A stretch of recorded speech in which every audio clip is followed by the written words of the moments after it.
Do you love dogs? So do I. That's why today's episode is brought to you by BarkBox.com.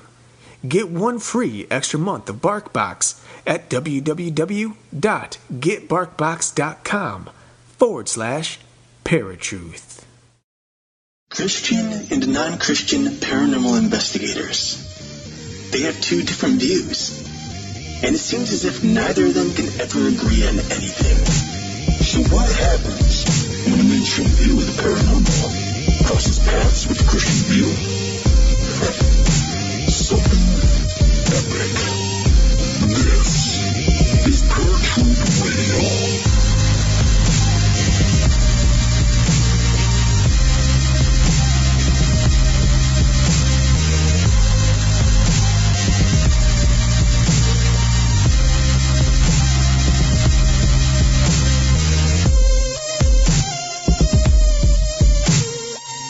What's up, ladies and gentlemen?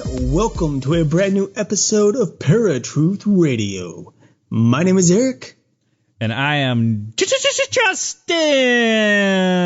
And we are your hosts, as usual, as it has been for the past, 3 years, right? Approximately. It's over 3 years now, man. over 3 years. Yeah, time flies. For those of you flipping through our old shows today, and it's like, God, we've covered a lot in 3 years. A lot of stuff. For those of you just joining us for the first time, here's a little intro. We are the hosts here of Paratruth Radio, and we have been doing this for 3 years on PTR. However, our research goes back 11 years approximately, all the way to the time before we had become the founders of a paranormal society known as the Night Stalkers Paranormal Society, the NSPS. From there, we started to work on and eventually created and developed a number of different paranormal radio shows between 2009 and today. This is the latest PTR, and I think the best. So for any of you who are joining us for the first time and are curious about us, there you go. Otherwise, feel free to check out paratruthradio.com, where you can learn more about us, about this show, and about the topics that we cover. And if you have any questions, feel free to comment or email us at the contact page on paratruthradio.com, or of course also at facebook.com, Twitter, Instagram, etc. And you can find all those links at paratruthradio.com as well. Absolutely.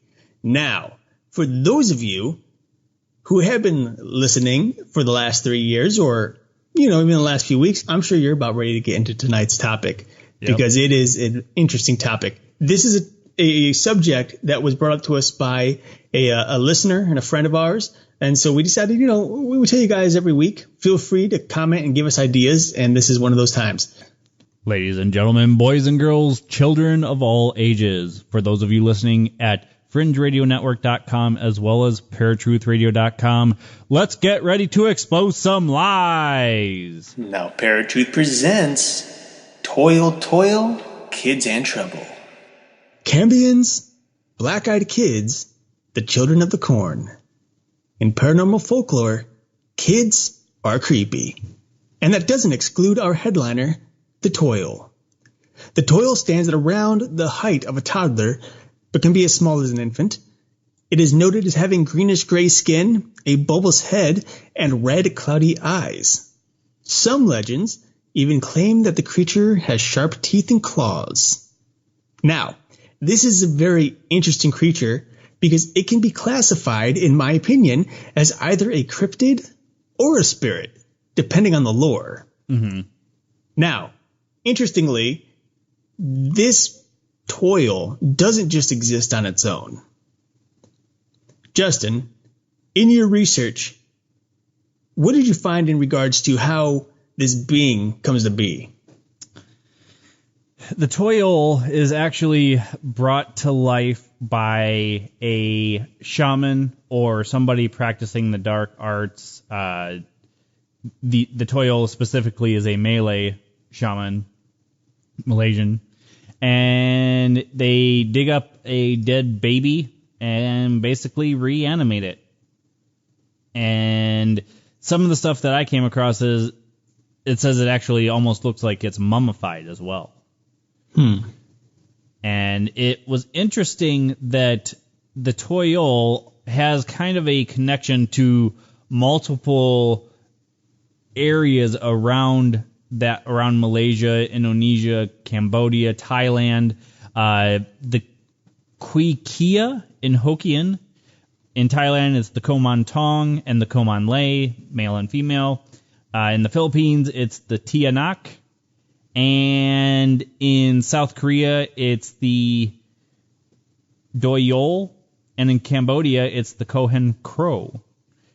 Now, interestingly enough, the Toyol is more of somewhat like more like a zombie type feel to it. Like if you go back to voodoo rituals and look at that zombie, basically it's somebody put into a state where they're almost dead-like. In this sense, it's bringing it back from the grave, but it's used more for like fetching groceries and doing menial tasks, and on the occasion killing somebody. Now, the Tianak, which is one of those ones I mentioned that's kind of similar, is more of a vampiric type, like baby creature, I guess, or kid creature or whatever. So it's a little bit different in the fact that it's almost, in a sense, it kills more than the Toyol would. Okay. Now, I'm going to call this a creature because, after the reanimation, it's not so much a person anymore, considering even though it's supposedly coming from this, sad to say, but dead child, whether it be an infant or a baby, or a fetus even in some cases that I've come across here in the research. This thing is definitely much more creature-like. Considering the sharp teeth or the pointed ears, some say that it's much more like a goblin than it is anything relatable to human. One thing that's kind of weird is that it's usually kept in a glass jar and hidden away in a dark place until it's needed. So that's going to say that once you have one, you can use it or store it and pull it out whenever you need it. However, according to legend, once you've summoned or reanimated this creature, it's yours for the rest of your life. And it also belongs to every generation after you as well. Your kids, your grandkids, your great-grandkids, et cetera, et cetera, et cetera. It has to be passed down forever and ever because nobody really knows what happens at the end of a contract. Oh, so it's a dead baby pet. A baby pet, yes. It's creepy. Or a pet baby. There you go. There you go, pet baby. So it's really interesting. This is very much like a deal with the devil, if you will, or signing a contract. Once you sign in, that's it. You're signing in blood and you're stuck with this creature. There's no getting rid of it. Now, there are some who say there are ways to do so, such as throwing it in the ocean, the jar and everything. And some say that you can bury it and that there's specific rituals and incantations that can be done to keep it buried. Some say you have to bury it with certain objects to keep it from coming back. Now, of course, no one has ever actually done it from what I've noticed, and no one really knows what happens when the contract breaks. However, some claim that it will come back and kill you. And I actually have a story about that a little bit later. Whether or not it's true, I don't know, but I'll share that later. One thing that is very interesting as well, just as a child, this creature needs to be well fed. He needs to be kept happy. And how do you do that? Well, you have to make it offerings. Things such as toys, milk, candy, sweets, and even biscuits. But also, which is kind of the creepy part, you have to nurse it by pricking your thumb and allowing it to suck your blood. And if you don't feed it, it'll forcefully suck blood from your toes. Yeah, I don't know why toes, people, but apparently it'll suck blood from your toes or from your immediate family members within the house while they sleep. So just like all kids. Yeah, pretty much. So, and of course it gets even weirder than that because in some cases, which I think we will hear in the story later, let's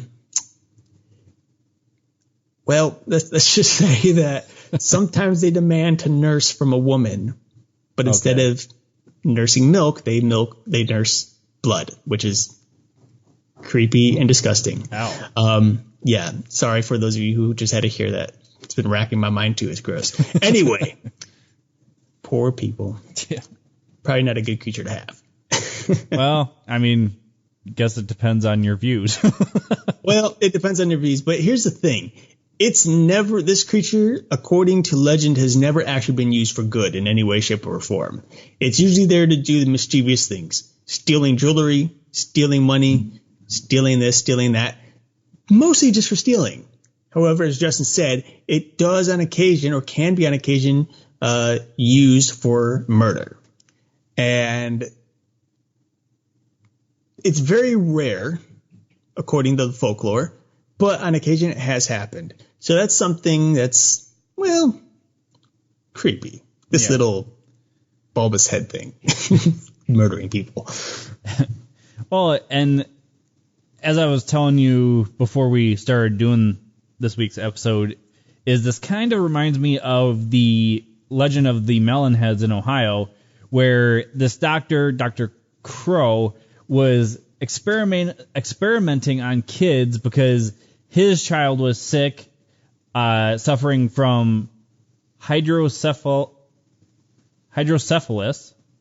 water on the brain. So he was trying to find a cure or a treatment for his own kid. So he would experiment painfully on these kids, injecting fluid into their heads until their heads became what we would describe as melon heads, very malformed and bulbous looking.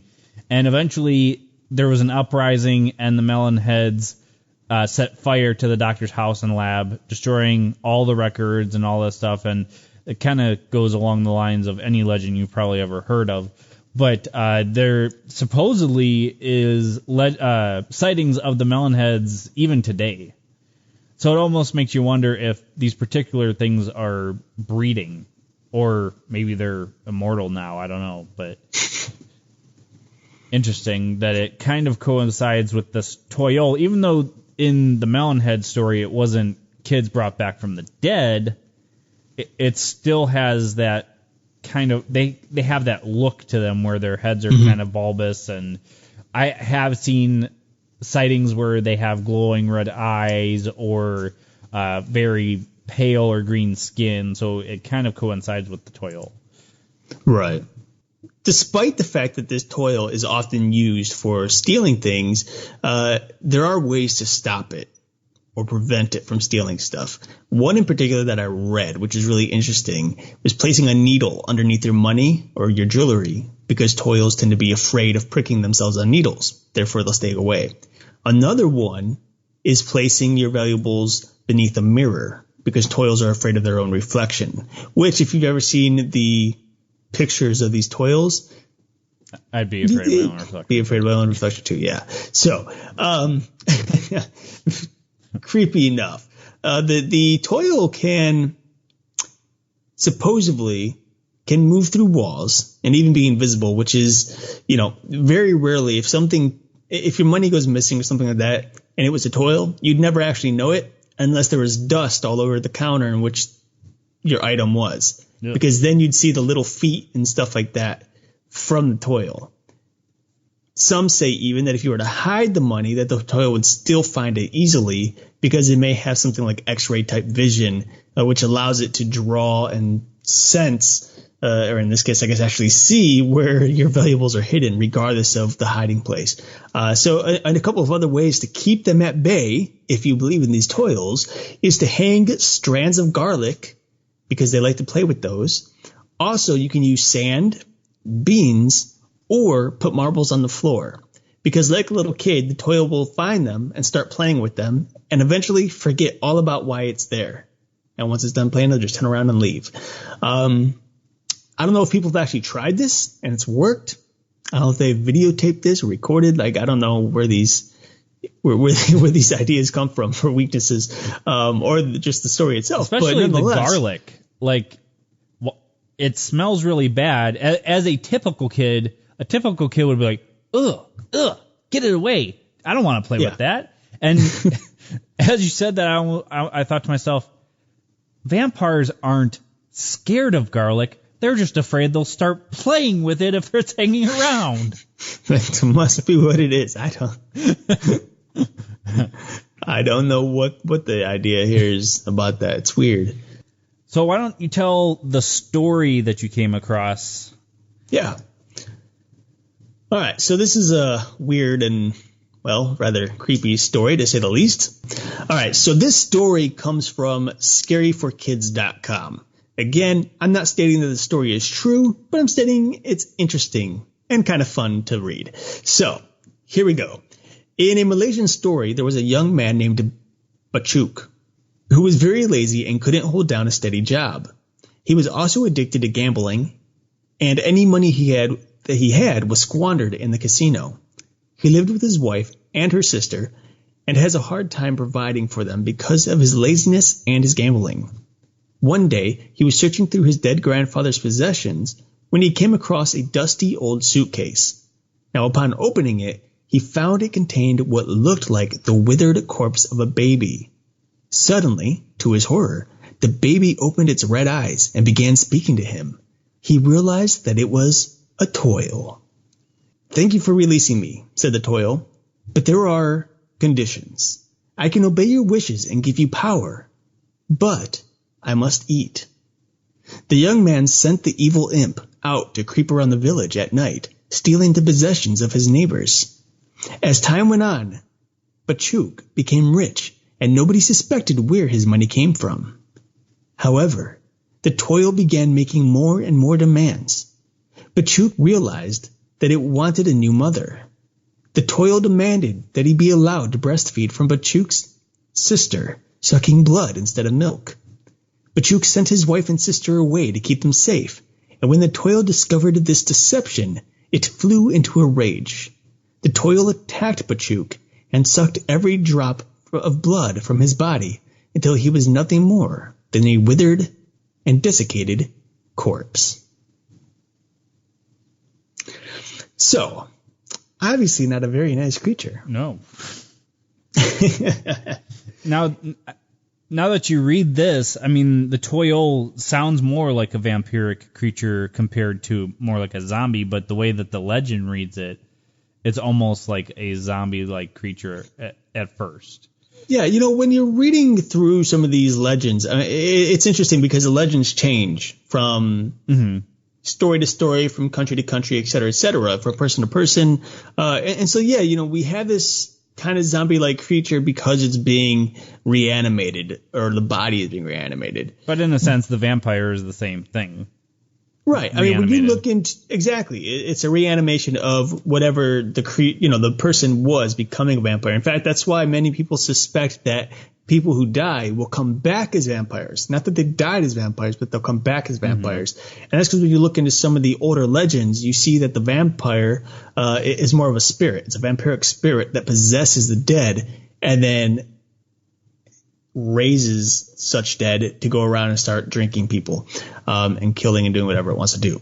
So we can see some certain commonalities between the Toyol and the vampire, and of course many other creatures such as the chupacabra, which is a cryptid, obviously, and a couple of others that drink blood.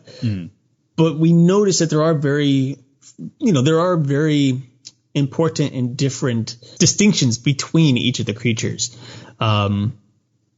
And I don't know. I mean, it's interesting, but I think if we actually look at the broad scope of all of the characters within the paranormal community, and I'm talking about the actual paranormal things, not just the people in it, we'll see that there is a certain connection. And I think that's kind of like the idea of Pandora's box, because Pandora's box really is the ultimate connection to all these creatures in many legends, and not even legends, but just in fictional works, So there's this weird connection in the supernatural way of things, especially when it comes to the horror stuff. Yeah, and I think that's why my mind kind of jumped to the whole garlic thing after we were talking about it a little bit, because it does have a vampiric sense to it, and in the same sense, it's a spirit reanimating the body, not the dead baby's soul or anything like that. It's just the dead baby itself coming back to life, the body coming back to life.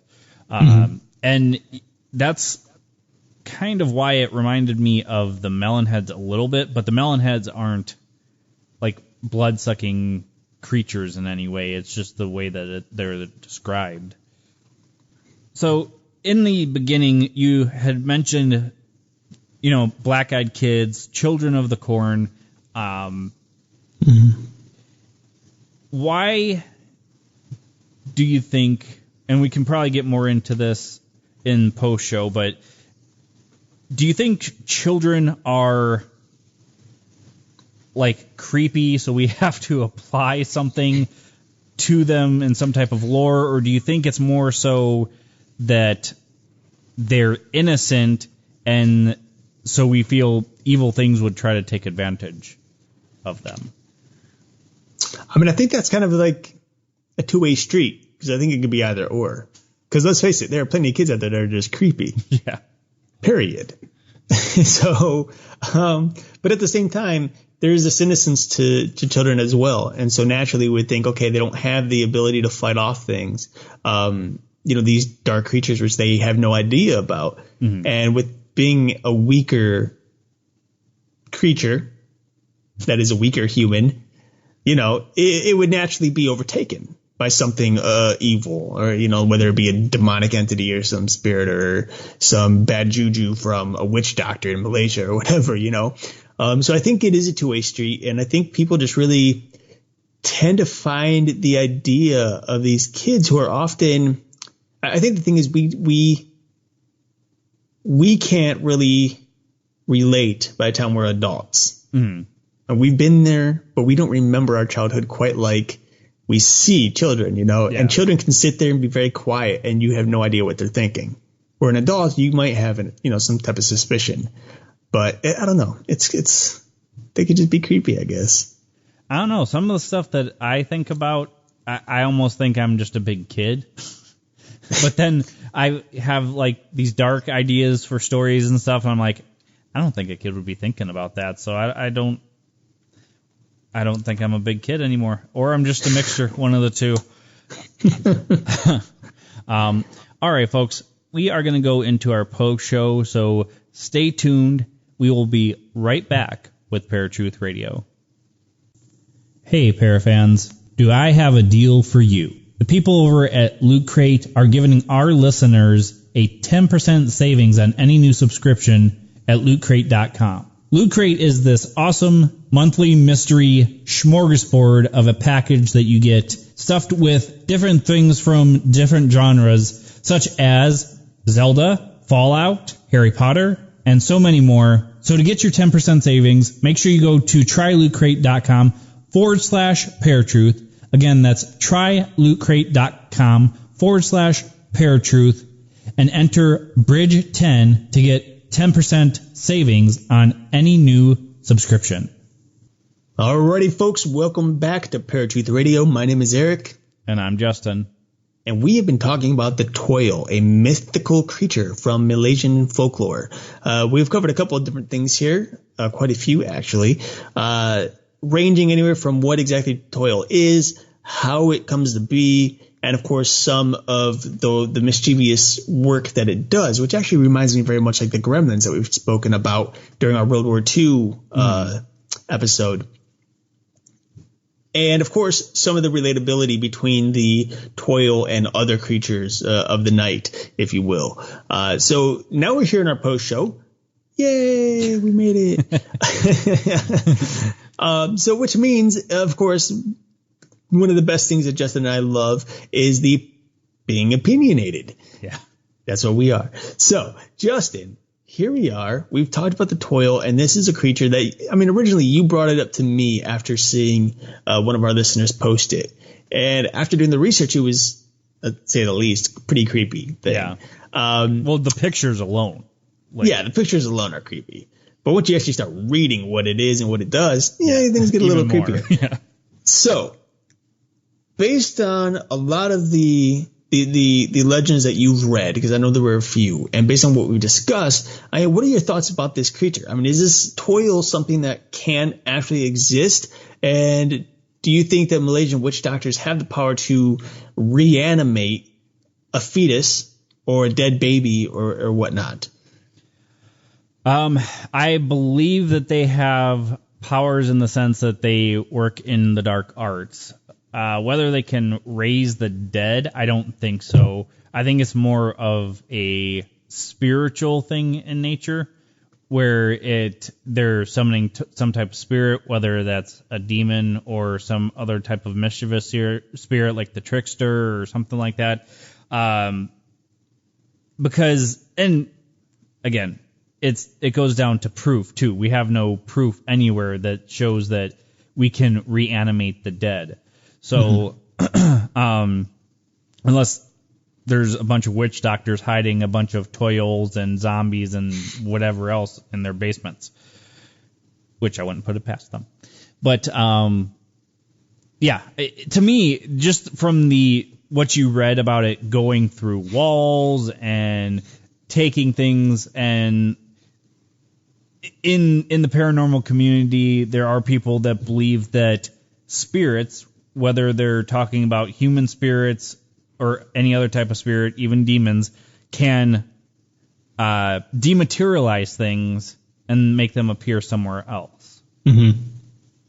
So that, to me, looks and sounds more like a spiritual thing in nature than a reanimated corpse. Now, they may take the form of this reanimated corpse, may even be physical in a sense, but still spiritual. Mm-hmm. What are your thoughts? Do you think that they have the power to reanimate the dead? No, of course not.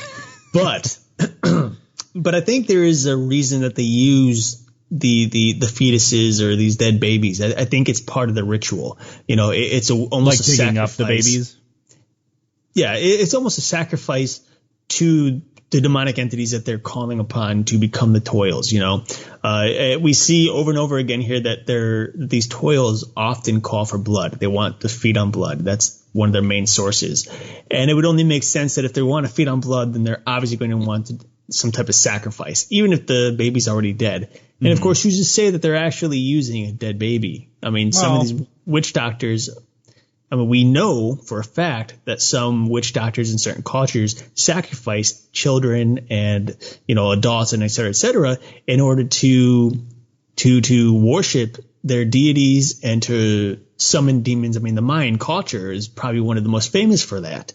And so I think there is a reason that these babies are being used, and I think they are being used. I just don't think that the baby itself, the body, is being reanimated, like you said. I think it's just part of the structure to summon this creature, the Toyol, which must be some sort of demonic-like creature, who is then coming forth and doing one's bidding.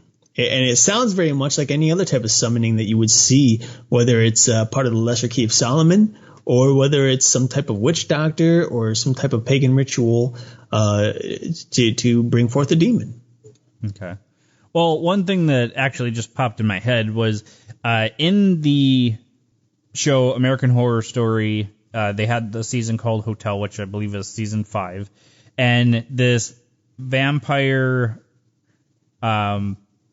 woman has a baby, like a real baby, vampire baby, and it almost looks like this Toyol type creature. And I wonder if maybe that's where they got the idea from. But what are your thoughts on? And now, I mean, I think we both agree that vampires, as far as we know, are not real. But what do you think that maybe the legend and story came from vampire babies?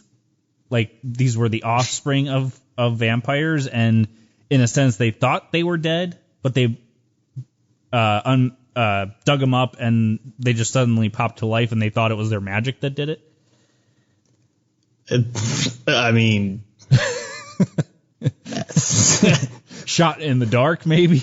I have no idea. I mean, I think a lot of these are just simply stories. I don't think many of these things, such as vampire babies, have ever existed. I think it's just, it's like the werewolf, for example.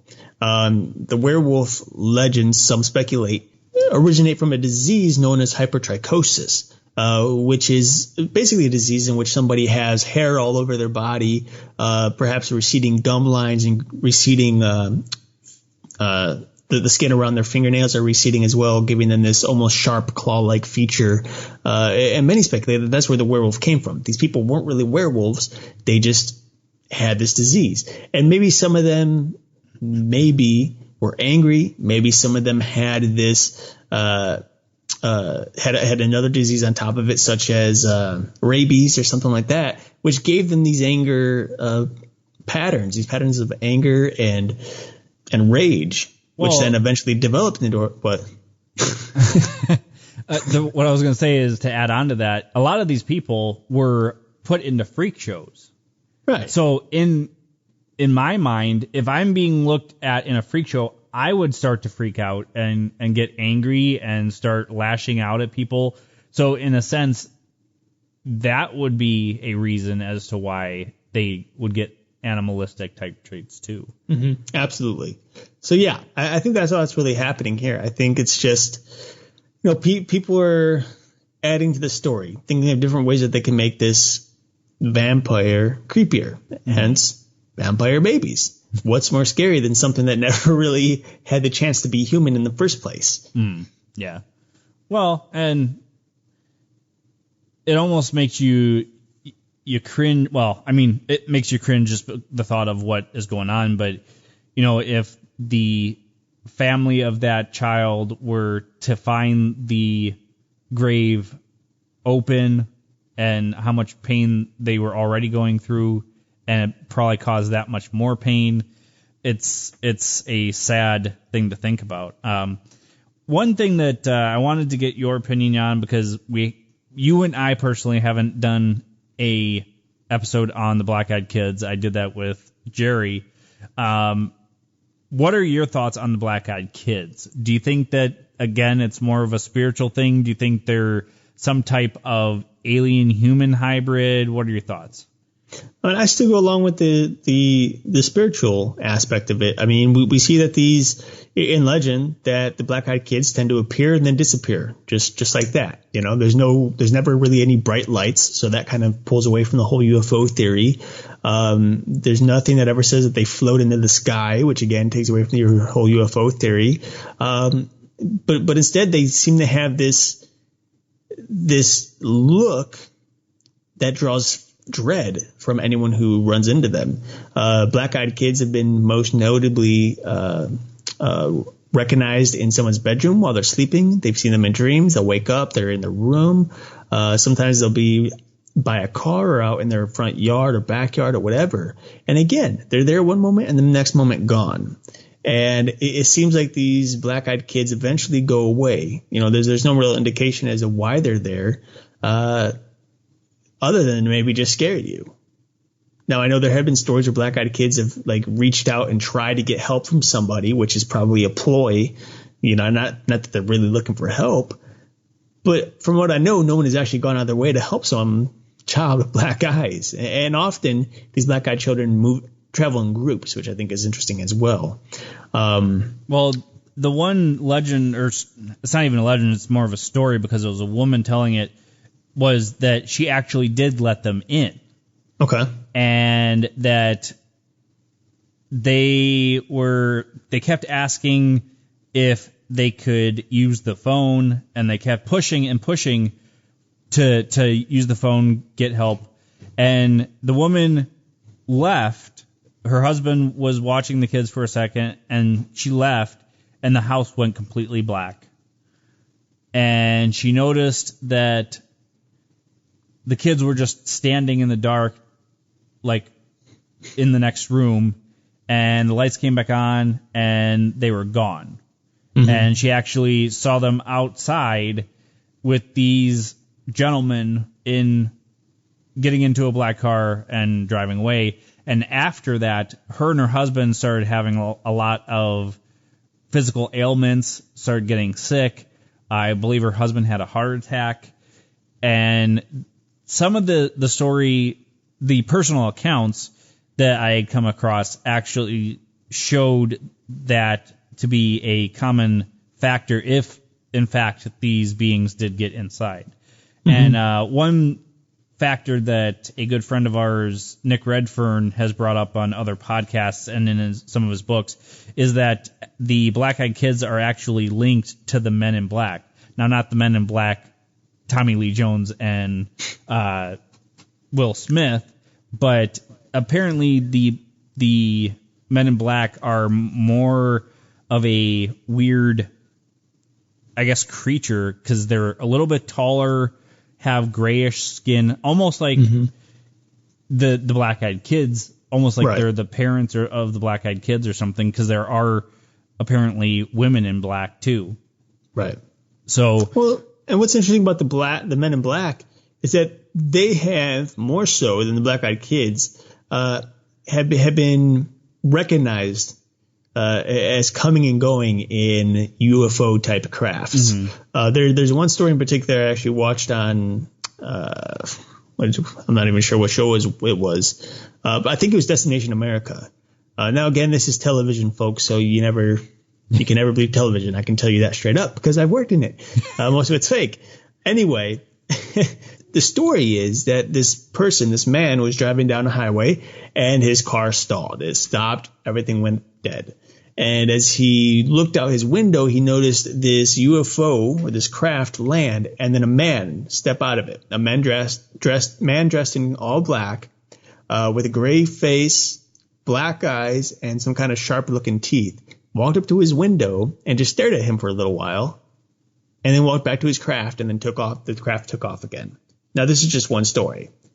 Now, here's the thing, because I think this is where a lot of ufologists and I think just people who are more skeptical and believe in more of the spiritual aspect even kind of butt heads, because obviously people who study UFOs want to believe that there are indeed UFOs, these spherical crafts or whatever shape they are flying around. However, when it comes to seeing an alien or it comes to being abducted, many believe, based on their own evidence, that most of it is happening either during a dreamlike state or some type of illusion or something like that. So they're not actually seeing the alien as it is in the flesh. They're not actually seeing the UFO as it is in real time. They're seeing some type of image that some creature or something is putting in their mind.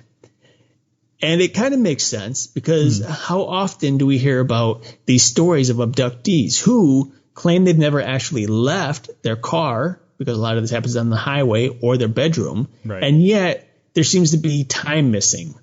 There seems to be an hour, 2 hours, 3 hours, 4 hours missing between the time that the entity showed up and the time that it left, which is weird, because if it was real time, then you should be able to have some type of idea as to how much time is passing. I mean, a dream, for example. How often do we have a dream? And Justin, you can answer this. How often do you have a dream and you feel like that dream is real life and then it's happening over a course of many hours?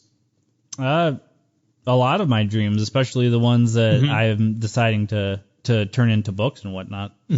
But then you wake up and you realize, oh, it's only been a couple of minutes, maybe an hour at most, you know? Not nearly as much time goes by as it does in your dream.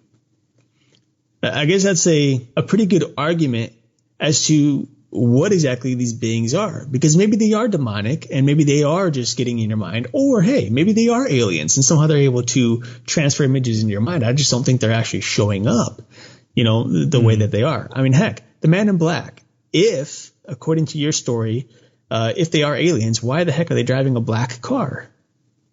Yeah. Doesn't make sense. They should have taken off in a UFO if they're aliens.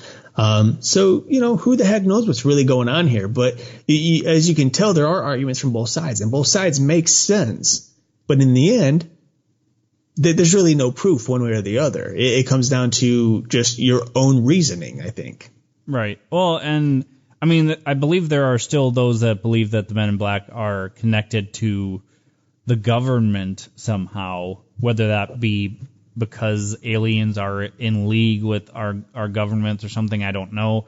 But the question that I would have is, why would our government just randomly pick a family or a person to go have these Men in Black take these black-eyed children to torment, and then nothing happens, or nothing comes of it, or whatever. They tell the story and that's it. Maybe that's what's going on. Maybe they're doing a fear factor if they're with the government. I don't know.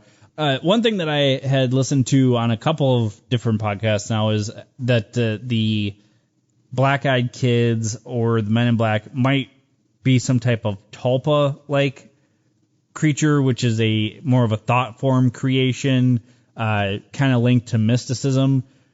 Do you think that maybe just like a lot of these other creatures that we've talked about, that we're just thinking these things into existence, or a entity is attaching on to the fear of these things? I hate to do this, but I think, again, it can go both ways. I think in this case, well, think about it. I mean, if you're simply thinking of something, I don't think that in itself will invoke a demonic entity. Okay. Because according to Scripture, a demonic entity, even Satan himself, cannot read your mind. No matter how much you believe he can't. Period. However, this is where things start going a little weird, because if you start to think of these things, your mind and your mind itself will start to manifest these things. It'll be, shadows, shadow people, or images or sounds, things like that. Things that don't even make, like, for example, your mind is, well, for example, let's say you hear a noise in your basement. First thing you jump to, because you have this fear factor all of a sudden because you're thinking about it, is that there's something in the basement. It's whatever this thing is that you're seeing. Our eyes are very capable of playing tricks on us. Mm. We see that all the time, especially when it comes to illusions. When it's hot outside, it often looks like there's water on the ground, but it's not. It's just heat, right? Rising. So our mind is capable of creating these illusions. Now, the thing is, what many people don't realize is as they're thinking of these things, they're also conjuring things up, because whatever their mind is doing internally, they're externally reacting to it. And as they're externally reacting, they're then opening doors. And how are they reacting? They're looking things up. They're researching. They're trying to figure it out. They're asking questions. Those are different little tiny doors that are opening to demonic entities, which will then take their opportunity and manifest as an actual haunting. Start talking about these things to people, so that you start talking to these the demon hears them and and then it's all fair game. You've just invited them in. So I think it's very easily a two-way street on this as well. Okay. Well, I mean, and as we've said with numerous things, I mean, we really don't know, because there's no real proof of any of them. We don't have any paranormal zoos anywhere or anything with all these creatures in it. So, right. So yeah, folks, that's the Toyol and the many different weird child creatures that go along with it. But don't worry, next week we're going to just keep following this weird child creature spirit thing and go into child spirits connected to demonic activity or hauntings, that sort of a thing. So it's going to be just a buttload of more interesting stuff about weird kids next week. Well, that means it's going to stink, dude. That was a bad choice of words. No, you've already gone over this in one of your random facts. A buttload is an actual measurement of liquid. Good job. You're listening. Actually, Shelly and I talk about that a lot. That buttload is actually a measurement just term. Weird. That's something you keep to yourself. You don't announce to the world. So literally. So, folks, make sure that you're tuning in next week, because it's going to be another real interesting one. Week after that, we will be getting a guest, getting guests back. Scott Kolbaba, Physicians Untold Stories, and that will be airing on August 20th. So stay tuned for that as well. I am doing more guest appearances on different shows. I'm scheduled to be on Deception Detection Radio, The Iron Show, Jim Harold's Cryptid Report. So stay tuned for all those great shows. There's plenty more that I'm possibly going to be on, so just stay tuned to my author page on Facebook. That's where I'm posting a lot of my stuff, or even on Twitter. And make sure you check out fringeradionetwork.com, radioandpodcast.com, as well as paranormalforum.net. All right, folks. So until next week, where you will find us same time, same channel. My name is Justin. And I'm Eric. Peace. If you enjoyed this episode of Paratruth Radio and you would like to listen to it again, or are interested in listening to any of our past episodes, then you can find them at Stitcher, Blueberry, TuneIn, iTunes, Spreaker, YouTube, iHeartRadio, and the Fringe Radio Network. Or for a one-time fix of all of your Paratruth needs, simply drop in to paratruthradio.com. And of course, like us on Facebook and follow us on Twitter and Instagram for brand new updates on our show every day. Finally, we love bringing you fresh, entertaining media each and every week, but we can't do it without you. So please check out our Patreon account. Simply go to paratruthradio.com, click on the Patreon logo, and help us to continue bringing you the latest and greatest in paranormal research.